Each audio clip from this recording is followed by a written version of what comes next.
하나님의 다림줄. 자, 우리 지난주는 부활절이었기 때문에 이 말씀이 이어지지 않았고 그 전주 말씀과 이어지는 그런 말씀입니다. 하나님의 다림줄이라는 것은 하나님이 우리에게 주신 기준점을 의미하고 있습니다. 하나님의 말씀이 될 수도 있고 하나님의 율법이 될 수도 있고 하나님이 우리에게 주신 그런 하나님의 명령, 그런 모든 것들이 하나님의 다림줄이 된다. 그렇게 기억하시면 되겠습니다. 자, 우리 8절 말씀 한번 보겠습니다. 여호와께서 내게 이르시되 아모스야 네가 무엇을 보느냐? 내가 대답하되 다림줄이니라. 주께서 이르시되 내가 다림줄을 내 백성 이스라엘 가운데 두고 다시는 용서하지 아니하리라. 이렇게 말씀합니다. 하나님은 항상 이스라엘 백성들에게, 하나님의 백성들에게 다림줄을 주셨습니다. 그런데 이 말씀을 보면 새롭게 하나님이 다림줄을 그들에게 주시겠다 하는 뉘앙스가 아주 강해요. 하나님은 다림줄 대신은 하나님의 말씀을 이미 오래전부터 이스라엘 백성들에게 주셨는데 다시금 하나님께서 이스라엘 백성들 가운데에 하나님의 다림줄을 두시겠다 하시는 의미가 무엇인가? 이 부분을 오늘 살펴보려고 하는 것입니다. 지난번에 들었던 말씀이 아마 말씀을 듣다 보면 좀 기억에 남지 않을까 생각합니다. 하나님은 역사적으로 놓고 볼 때 인간들에게 다림줄을 허락하지 않은 적이 없습니다. 언제나 하나님은 우리에게 다림줄을 주시고 그 다림줄에 맞는 삶을 살도록 요구하십니다. 우리가 잘 아시는 바와 같이 아담과 하와를 창조하셨고 그때 당시 아담과 하와는 무죄한 상태에서 창조되었습니다. 에덴 동산에서 그들은 살게 되었죠. 에덴 동산은 부족한 곳이 전혀 없는 그런 곳입니다. 그럼에도 불구하고 하나님은 아담과 하와에게 다림줄을 주셨습니다. 그래서 무엇이에요? 동산에 있는 모든 나무 실과는 네가 마음대로 먹어도 된다. 그러나 동산 중앙에 있는 나무의 열매는 먹지 말라. 먹으면 죽을 것이다. 그것이 하나님의 다림줄이었던 것입니다. 아담과 하와가 지켜야 되고 순종해야 되는 하나님의 기준, 하나님의 다림줄입니다. 어떤 과일이든 마음대로, 임의대로 먹어도 됩니다. 하나 먹어도 되고 2개 먹어도 되고 10개 먹어도 되고 마음껏 먹어도 됩니다. 단지 하나, 동산 중앙에 있는 선악을 알게 하는 나무의 열매, 그것은 먹지 말라. 그렇게 말씀하셨습니다. 하나님께서 이 명령을 아담에게 주셨죠. 그리고 하와도 아마 아담을 통해서 이 명령을 들었을 것입니다. 성경에 보면 하나님이 하와에게는 직접 말씀하지 않으셨어요. 아담에게만 말씀하셨죠. 이제 직접 들은 아담이 아니라 아담을 통해서 들은 하와가 뱀의 시험을 받죠. 뱀이 어떤 시험을 합니까? 하나님이 과연 동산에 있는 모든 나무의 실과를 먹지 말라고 했느냐, 그렇게 떡밥을 던지죠. 그때 하와의 대답이 뭐예요? 아니다. 우리가 다 먹을 수 있다. 그러나 동산 중앙에 있는 나무의 열매는 만지지도 말고 먹지도 말라고 하셨다. 먹는 날에는 죽을까 하셨다. 그렇게 이야기합니다. 우리는 다 아시는 말씀이에요. 하와의 대답이 좀 처음 하나님께서 아담에게 주신 그런 명령하고 좀 약간 왜곡됐어요? 아니면 그대로예요? 왜곡됐죠. 누가 왜곡시켰는지는 몰라요. 아담이 왜곡시켰는지 하와가 왜곡했는지는 몰라요. 중요한 것은 무엇이냐? 인간의 귀와 인간의 입은 모든 것을 왜곡한다는 거예요. 인간의 입을 통해서 말하는 말도 다 어느 정도 왜곡됩니다. 다 자기 중심으로 이야기하는 거예요. 어떤 사람이 서로 싸웠다. 그때 당시에는 싸운 이유가 명확하지만 한 10년쯤 지나면 서로 자기가 피해자라는 거예요. 다 왜곡되는 거죠. 기억이 왜곡됩니다. 사람의 입술은 언제나 사실을 왜곡하게 되어 있습니다. 그리고 사람의 귀도 사실을 왜곡하게 되어 있습니다. 입술도 왜곡하지, 그것을 듣는 귀도 왜곡하지. 그러니까 아무리 정직하게 말을 하려고 해도 부족함이 있고 그 말이 정직하다 할지라도 듣는 사람이 그 말을 왜곡할 수 있는 그런 일들이 너무나 많습니다. 특히 하나님의 말씀이 그렇죠. 또 제가 광고를 하다 보면 분명히 광고를 하고 또 자막까지 띄웠는데도 다른 소리를 하시는 분들이 많아요. 그렇죠? 많아요. 그 자리에서 들었는데 주보에도 나와 있고 목사가 광고도 했는데 다른 말씀을 하신단 말이죠. 그만큼 사람은 왜곡하는 존재예요. 내가 들은 것도 왜곡하고 말하는 것도 왜곡합니다. 말씀드렸듯이 아담이 왜곡했는지 하와가 왜곡했는지 둘 다인지는 몰라요. 아담의 입술도 하나님의 말씀을 그대로 전하지 않았고 또 그 말을 들었던 하와의 귀도 그 말씀을 그대로 듣지 않았을 가능성도 있죠. 중요한 것은 무엇이에요? 하와가 뱀에게 했던 대답이 무엇입니까? 만지지도 말라고 하셨다. 하나님은 그런 적이 없잖아요. 더해버렸잖아요. 죽을까 하노라. 하나님은 반드시 정령 죽을 거라고 했습니다. 하나님의 심판에 대해서는 약화시켰어요. 하나님의 명령은 강화시켰고 하나님 명령은 동산에 있는 모든 나무 네 마음대로 열매 다 먹어라. 그리고 동산 중앙에 있는 선하고 알게 하는 나무 열매 그것만 먹지 말라고 하셨죠. 하나님의 명령은 무겁지 않았습니다. 힘들지 않았습니다. 그런데 하와는 그 열매를 만지지도 말라고 하셨다. 그렇게 이야기합니다. 그리고 혹시 먹으면 죽을 수도 있다 하면서 하나님의 말씀을 자기 편의대로 왜곡시키는 그런 모습을 보게 됩니다. 언제나 이 구전으로 전달되는 말씀은 왜곡될 수밖에 없어요. 하나님께서 이스라엘 백성들을 부르시고 시내산에서 그들과 언약을 맺으십니다. 언약을 맺으시고 그들에게 하나님이 직접 임재하셔가지고 십계명을 그들에게 말씀하셨죠. 하나님이 직접 나타나셔서 하나님의 입술로 직접 말씀하셨어요. 그럼에도 불구하고 그렇게 인간의 언어, 인간의 소리로 전달된 것은 언제나 왜곡될 수가 있어요. 그래서 하나님이 어떻게 하셨죠? 그 십계명을 하나님이 직접 돌판에 기록하셨다는 것을 기억하셔야 돼요. 아담과 하와에게 선하고 알게 하는 나무 열매 먹으면 죽을 거야 그렇게 명령하셨는데 그들은 그 하나님의 말씀을 왜곡했습니다. 더 이상 왜곡하지 못하도록 하나님의 돌판에 하나님의 말씀을 기록하신 겁니다. 누구도 왜곡할 수 없어요. 살인하지 말라 명백합니다. 도둑질하지 말라 명백합니다. 기록된 하나님의 말씀은 명백합니다. 그래서 하나님이 당신이 직접 말씀하시고 나서 당신이 직접 말씀하신 것을 직접 기록하셨습니다. 돌판을 직접 만드시고 직접 기록하셨는데 하나님이 처음 만든 그 돌판을 모세가 깨트렸기 때문에 실제적으로는 두 번째 돌판은 모세가 만들었고 기록은 하나님이 하신 겁니다. 그리고 모세오경도 마찬가지. 우리에게 모세오경이 어떻게 전달됐을까요? 하나님은 기록하게 하셨어요. 성경이 우리에게 어떻게 주어졌죠? 하나님은 기록하게 하신 거예요. 기록할 때 그것이 오래도록 남고 기록할 때 그것은 왜곡되지 않기 때문에 그래요. 그리고 하나님은 그 십계명 두 돌판을 법궤에 안치하도록 하십니다. 법궤는 하나님의 임재의 상징입니다. 하나님의 발판이라고 할 수가 있습니다. 하나님의 임재의 상징이 말씀이라는 것을 기억하셔야 돼요. 그리고 그 말씀은 어떤 말씀이었는가? 기록된 말씀이라는 것을 기억하셔야 돼요. 그 법궤가 하나님의 임재의 상징이고 그 안에는 기록된 하나님의 말씀이 주어졌습니다. 그리고 그 기록된 하나님의 말씀을 제사장이나 레위 사람들을 통해서 이스라엘 백성들에게 가르치도록 하셨습니다. 계속해서 율법이 전수되고 율법이 가르쳐지도록 그렇게 하신 것이죠. 그런데 문제는 하나님의 말씀은 기록되었기 때문에 가장 안전한 방법으로 하나님의 말씀이 보존되는 것은 분명하지만 그 말씀을 사장시킬 수도 있고 그 말씀을 내 마음에 맞게끔 해석할 수도 있고 그 말씀을 뺄 수도 있고 더할 수도 있다는 문제가 생기는 거예요. 그 말씀을 가르치는 자들이 율법을 가르치는 자들이 자기 마음에 맞는 것만 가르칠 수도 있는 거예요. 그거 어떻게 하겠어요?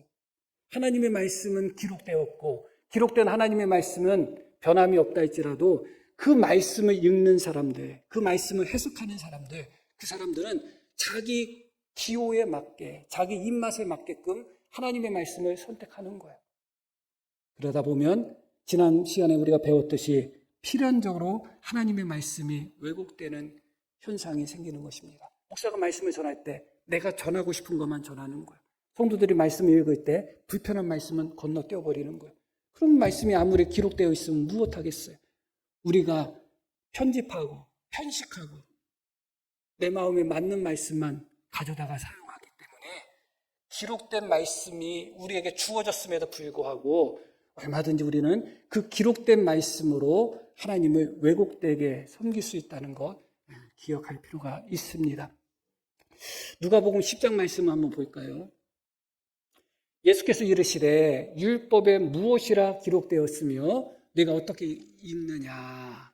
자, 이것은 어떤 사람이 예수님께 내가 무엇을 해야지 영생을 얻겠습니까? 하는 질문에 대한 예수님의 답변이, 예수님 뭐라고 말씀하셨죠? 예수께서 이르시되 율법에 무엇이라고 기록되었느냐. 그러고 그것을 내가 어떻게 읽느냐. 그게 중요한 거예요. 내가 그것을 어떻게 해석하고 있느냐. 그겁니다. 하나님의 말씀을 내가 어떻게 읽고 어떻게 해석하느냐에 따라서 그 말씀을 하나님의 의도와 정반대로 받아들일 수도 있는 거예요. 그것이 문제인 것입니다.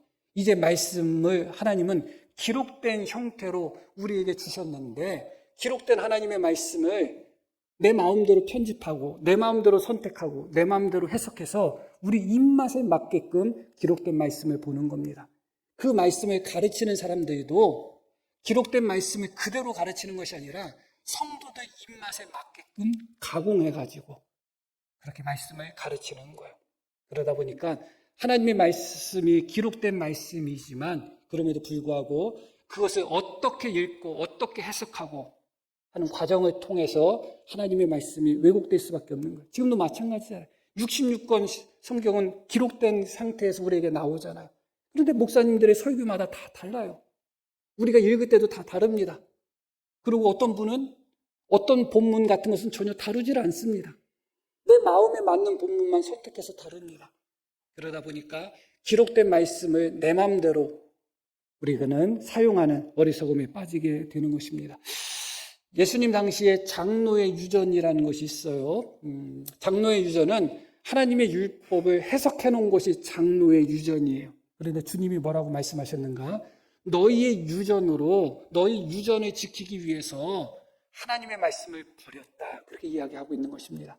하나님의 말씀을 해석한 대로 그들은 순종했는데 그것이 도리어 하나님의 말씀을 버린 결과가 되었다는 거예요. 그 해석은 잘못되었다는 것이죠. 그만큼 중요한 것입니다. 우리가 언제나 말씀을 읽고 그 말씀을 내가 어떻게 읽느냐가 너무나 중요한 거예요. 언제나 우리는 아전인수적으로 말씀을 이해하게 되어 있습니다. 내 상태가 이런 상태면 내 상태에 맞게끔, 저런 상태면 또 그 상태에 맞게끔 하나님의 말씀을 내 마음대로 받아들이죠. 그리고 내 마음의 상태에 따라서 말씀이 그때그때 보이는 것이 다 달라요. 어느 때는 힘들고 울적하고 할 때는 하나님이 위로하시고 사랑하시고 도우신다는 말씀들이 많이 보이고 또 반대로 또 다른 말씀들이 보일 때도 있고 언제나 우리는 상황에 따라서 내 마음에 따라서 말씀이 이렇게도 보이고 저렇게도 보일 수 있다. 그것입니다. 그래서 오늘 주어지는 말씀이 있는 거예요.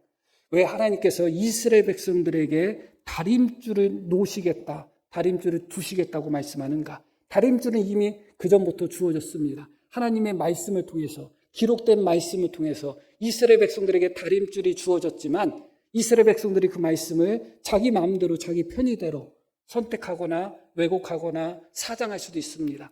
우리가 요시야 왕을 아실 겁니다. 요시야 왕 때 성전을 수리하다가 성전에서 하나님의 말씀이 발견된 사건이 있어요.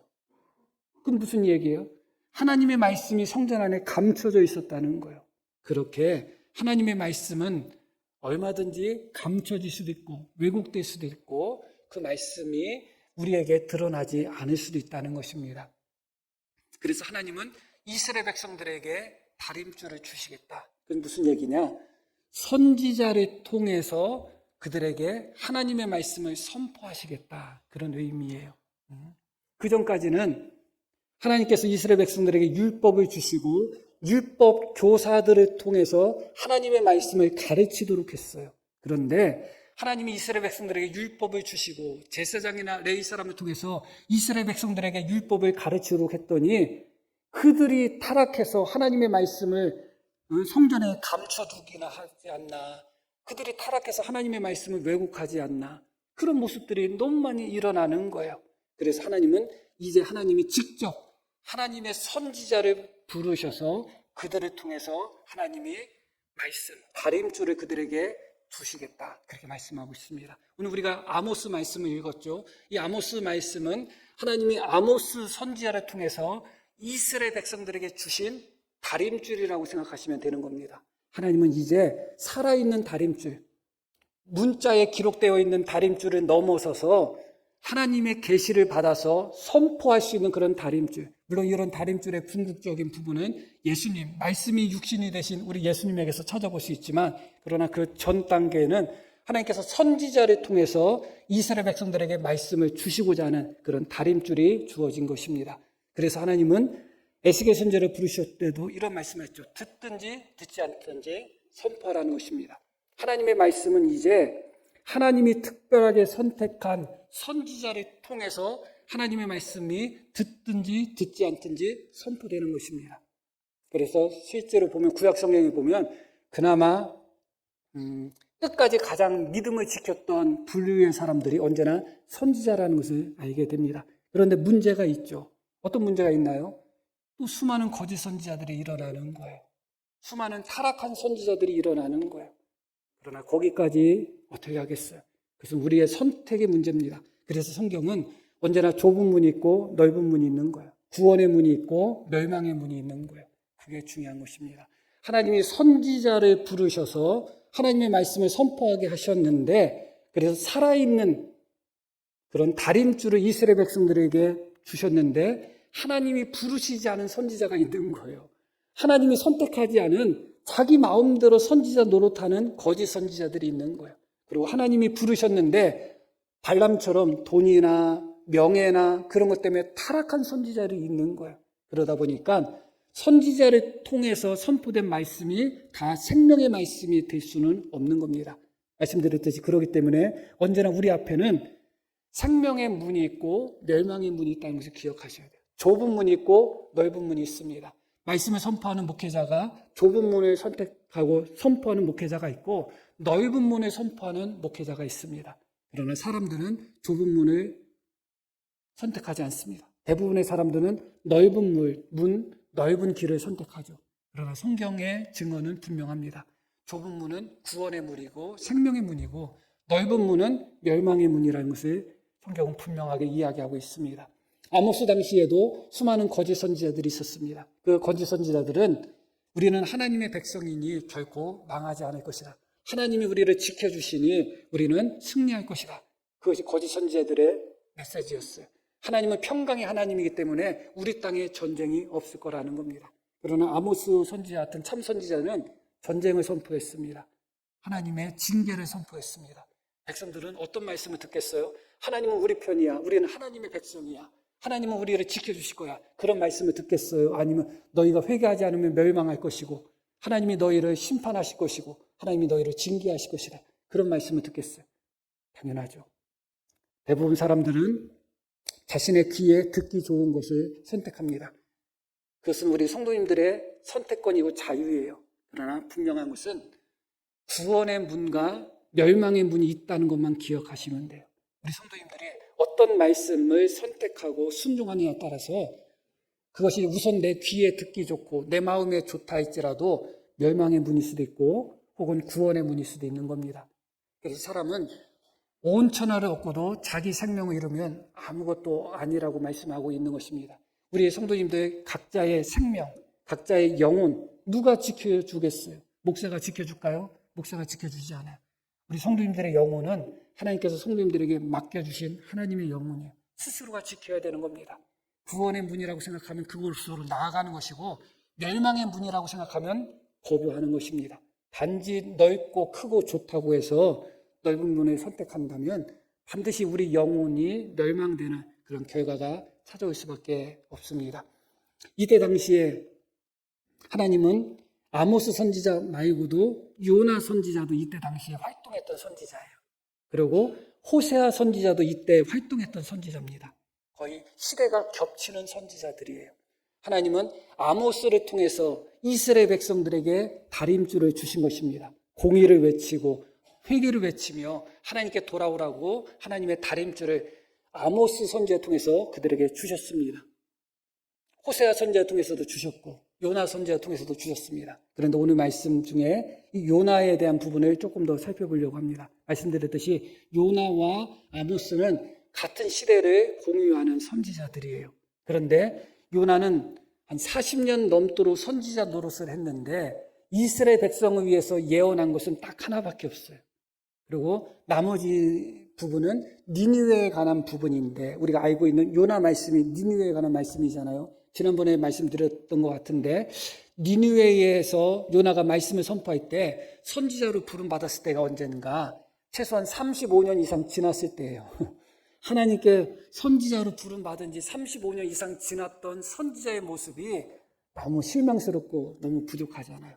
요나는 니느웨 백성들에게 주신 하나님의 다림줄이에요. 하나님은 요나를 통해서 니느웨 백성들에게 다림줄을 주신 겁니다. 그리고 하나님은 아모스나 호세아 선지자와 같은 선지자를 통해서 이스라엘 백성들에게 다림줄을 주신 거예요. 지금 이 순간도 목사를 통해서 선포되는 하나님의 말씀, 하나님이 우리 성도님들에게 주시는 다림줄이라고 기억하시면 됩니다. 하나님은 우리가 지키고 순종해야 되는 그 다림줄을 주신 겁니다.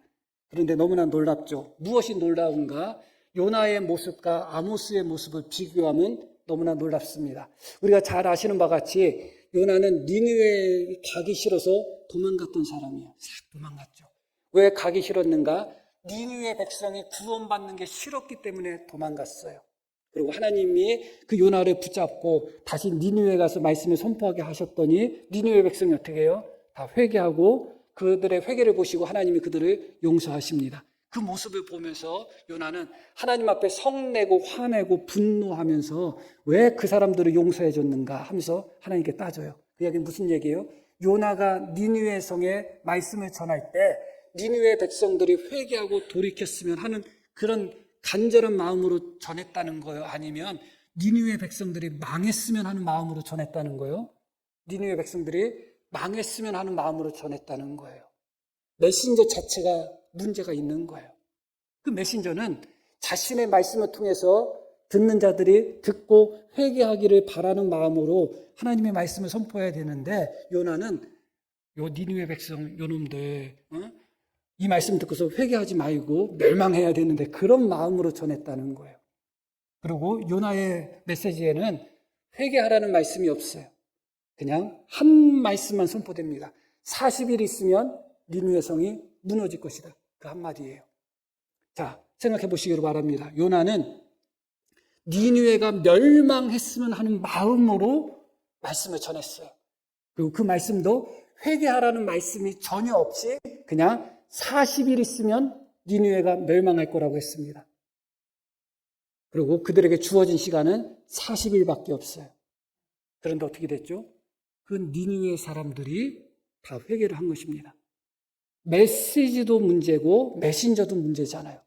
요나라는 사람이 그런 방식으로 니느웨의 말씀을 전한 것도 문제고 그 말씀 자체도 하나님이 주신 그들에게 주신 다림줄은 너무나 어떻게 보면 자비가 없어 보이는 다림줄입니다.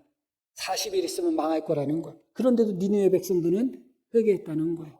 그런데 이스라엘 백성들 같은 시대에 아모스나 호세아나 그런 선지자들은 자기 민족이 구원받고자 원하는 마음으로 핍박과 박해가 있어도 자기 민족의 구원을 위해서 회개하라고 외치고 끝까지 하나님의 말씀을 전했어요. 그것도 몇십 년 동안 전했어요. 요나는 딱 하루 전했어요. 하루. 그것도 그들에게 40일 있으면 망할 것이다. 그것이 끝이에요. 요나를 통해서 니느웨에게 주신 다림줄은 하나님이 다른 수많은 선지자를 통해서 이스라엘 백성들에게 주신 다림줄하고는 비교도 안 돼요. 하나님은 사랑의 다림줄을 주시고 은혜의 다림줄을 주시고 그들이 참고 견디는 가운데서 회개하고 돌아오기를 끝까지 원하셨던 거예요. 그 다림줄을 외쳤던 선지자들도 순교의 각오를 하고 자기 민족이 구원받고자 원하는 마음 속에서 하나님의 다림줄을 백성들에게 외쳤습니다. 그런데 어떻게 됐죠? 말씀드렸듯이 이스라엘 백성들은 끝까지 거부했잖아요. 그래서 어떻게 됐는가? 몇십 년 후에 니느웨는 아수르의 수도거든요. 그 아수르에 의해서 북쪽 이스라엘이 멸망하게 돼요. 그러니까 같은 시대에 하나님은 요나를 통해서 니느웨에 하나님의 다림줄을 내리셨고, 그러나 그것은 이스라엘 백성들에게 주신 다림줄에 비해서는 정말 너무너무 부족한 다림줄이었지만 니느웨 백성들은 사람이나 짐승까지 다 회개하는 전무후무한 회개를 함으로 말미암아 구원을 얻었어요. 그러나 하나님께서 계속해서 선지자를 통해서 외치고 또 외치고 선지자를 통해서 그들에게 다림줄을 주셨던 북쪽 이스라엘 백성들은 끝까지 거부하게 됩니다. 그래서 회개한 니느웨 백성들이 끝까지 회개하지 않은 이스라엘 백성들을 심판한 것입니다. 이 말씀을 잘 보여주는 말씀이 9절을 같이 띄웠죠. 이유가 있습니다.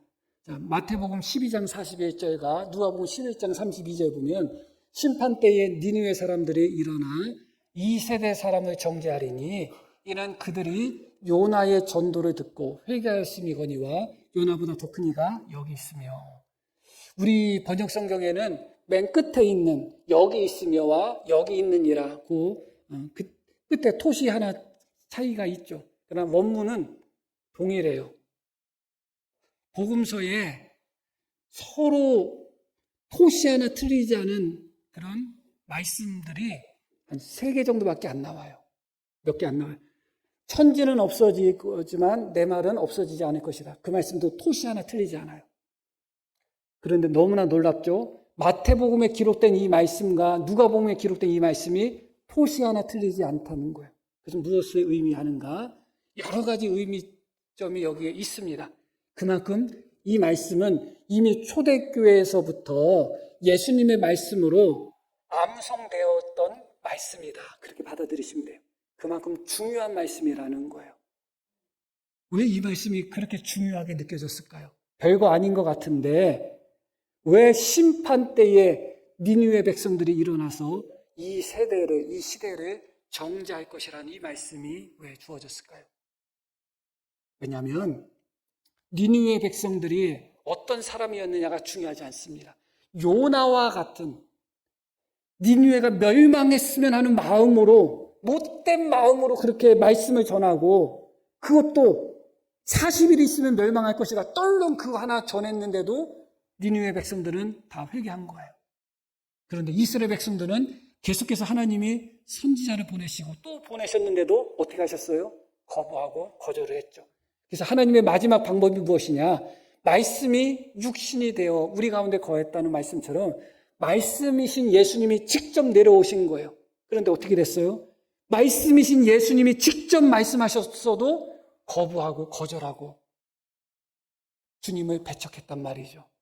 그래서 심판 때에 이미 그 전에 니느웨 백성들이 북쪽 이스라엘 백성들을 심판한 것처럼 앞으로 미래에도 니느웨 백성들, 요나와 같은 선지자의 부족하고 빈약한 선포를 듣고도 전무후무한 회개를 했던 그들이 살아계신 예수님의 말씀을 듣고 살아계신 하나님의 말씀을 들으면서도 배척하고 받아들이지 않는 너희를 심판할 것이다.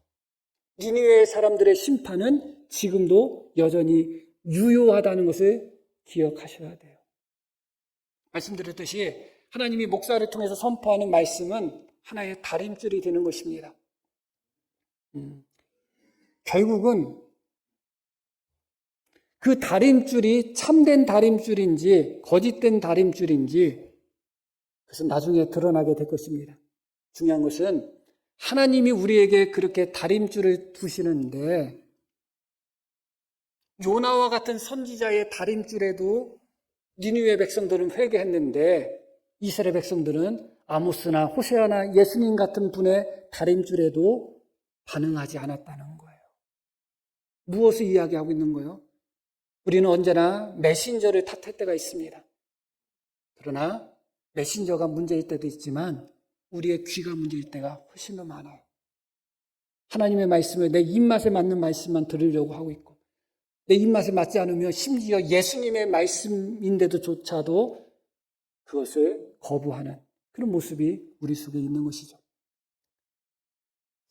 살아계신 예수님이 이 자리에서 말씀을 전하면 모든 성도들이 다 똑같이 은혜 받고 변화될까요? 안 그렇게 돼요. 그래서 이미 예수님이 직접 보여주셨잖아요. 말씀이 육신이 되어 그 말씀이신 예수님이 직접 이스라엘 백성들에게 말씀을 전하시다가 때로는 돌에 맞아 돌아가실 뻔해도 있고 피하셨지만 때로는 낭떠러지에 떨어질 뻔하기도 하시고 종국에는 어떻게 되셨어요? 말씀이신 예수님은 십자가에 못 박았잖아요. 그게 우리의 모습이다 하는 것을 다시 한번 기억할 필요가 있습니다. 이 말씀을 통하여 다시 한번 기억하셔야 됩니다. 하나님께서도 지금 이 순간 선포된 말씀을 통하여 우리에게 다림줄을 두신다. 지금 이 순간도 하나님 우리에게 다림줄을 두신 겁니다. 그 다림줄에 맞는 그 기준에 맞는 삶을 살아갈 것인지 아니면 여전히 내 마음에 있는 내 소견에 오른 대로 그렇게 살아갈 것인지 선택은 우리에게 있는 것이고 어떤 분은 멸망의 문이 될 수도 있고 어떤 선택은 또 구원의 선택이 될 수 있다는 것 다시 한번 기억할 수 있는 우리 모두가 되기를 소망합니다. 자, 우리 들으신 말씀 기억하며 함께 기도하겠습니다.